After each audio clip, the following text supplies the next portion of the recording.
हमारे गांव के पास एक जंगल था और वो जंगल में एक छोटे से घर में रहती थी। वो अपनी ज़िंदगी गुजारने के लिए शहर में जाकर खिलौने बेचती थी। लोग उसे ब्लडी मैरी के नाम से जानते थे और ये कहते थे कि वो एक डायन है। किसी भी इंसान की इतनी हिम्मत नहीं थी कि वो उसके घर के पास से गुजर जाए, क्योंकि सभी को इस बात का डर होता था कि कहीं उनके बच्चे बीमार ना हो जाए या उनके जानवर मर ना जाएं और तमाम चीज़ें। कुछ वक्त के बाद मेरे गांव के लोग काफ़ी परेशान थे, क्योंकि हमारे गांव से एक एक करके बच्चे गायब हो रहे थे। किसी को नहीं पता था कि वो कहाँ है, किस हाल में है। हमने उन्हें हर जगह तलाशा, जंगल में, आसपास की बिल्डिंग्स और जो कुछ भी मुमकिन था वो सारे काम हमने किए, लेकिन उनका कुछ पता नहीं चल रहा था।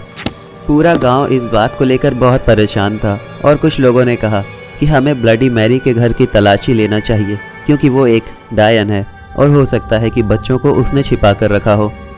पूरा गांव इस बात पर तैयार हो गया और हमने ब्लडी मैरी के घर की तलाशी ली।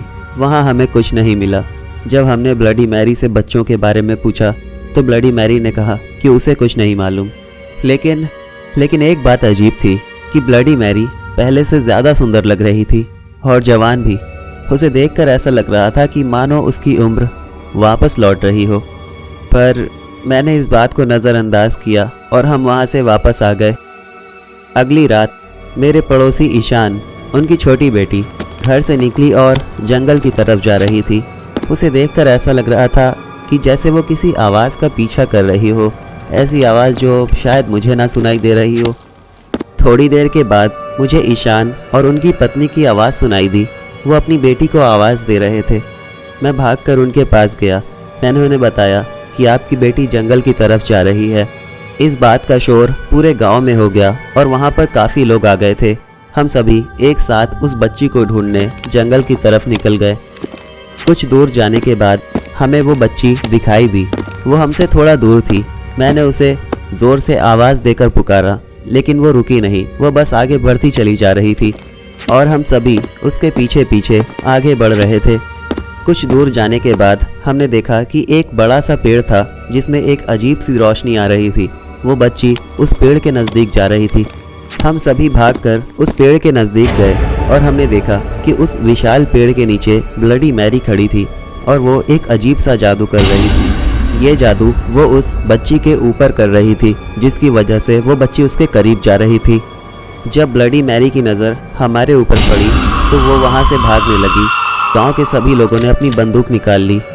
मैंने ब्लडी मैरी को 3 गोली मारी, लेकिन उसे कुछ नहीं हुआ। मुझे ये बात समझ में आ गई कि ब्लडी मैरी एक डायन है और वो ऐसे नहीं मरेगी। इसलिए मैंने अपनी बंदूक में चांदी की गोलियां डालकर उसका पीछा किया और जैसे ही मुझे ब्लडी मैरी दिखाई दी, मैंने उसे एक गोली मार दी और वो उसी वक्त ज़मीन पर गिर गई। गांव के लोग ब्लडी मैरी को खींचकर एक मैदान में लेकर आए। वहां लाने के बाद उन्होंने ब्लडी मैरी को एक सूखे पेड़ से बांध दिया और उस पर पेट्रोल डालकर उसे जला दिया। जिस वक्त ब्लडी मैरी जलकर मर रही थी, उस वक्त वो चिल्लाकर गांव वालों से ये कह रही थी कि मैं तुम सभी से अपना बदला लूँगी। उसने कहा कि जब कभी अंधेरी रात में आईने के सामने तुम मेरा नाम 3 बार लोगे तो मैं वहां आकर तुम्हें जान से मारूंगी और ये सिलसिला सदियों तक चलेगा। ब्लडी मैरी की मौत के बाद गांव के लोग दोबारा जंगल में गए। वहां उन्हें कुछ कब्र मिली जिन पर कोई नाम नहीं था। वो कब्र ब्लडी मैरी के घर के पीछे थी। देखने पर पता चला कि वो कब्र उन बच्चों की थी जो गुम हो गए थे। ब्लडी मैरी शैतानों को उन बच्चों की बलि चढ़ाती थी। ऐसा करने से वो दोबारा जवान और खूबसूरत हो जाती।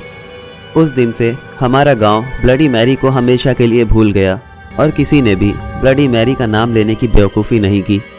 कहते हैं कि रात के वक्त जब आप आईने के सामने खड़े होकर ब्लडी मैरी का नाम 3 बार लेते हो तो ब्लडी मैरी उस आईने से बाहर निकलती है और आपकी रूह को खींचकर उस आईने में लेकर चली जाती है और आपकी आत्मा हमेशा के लिए उस आईने में कैद हो जाती है।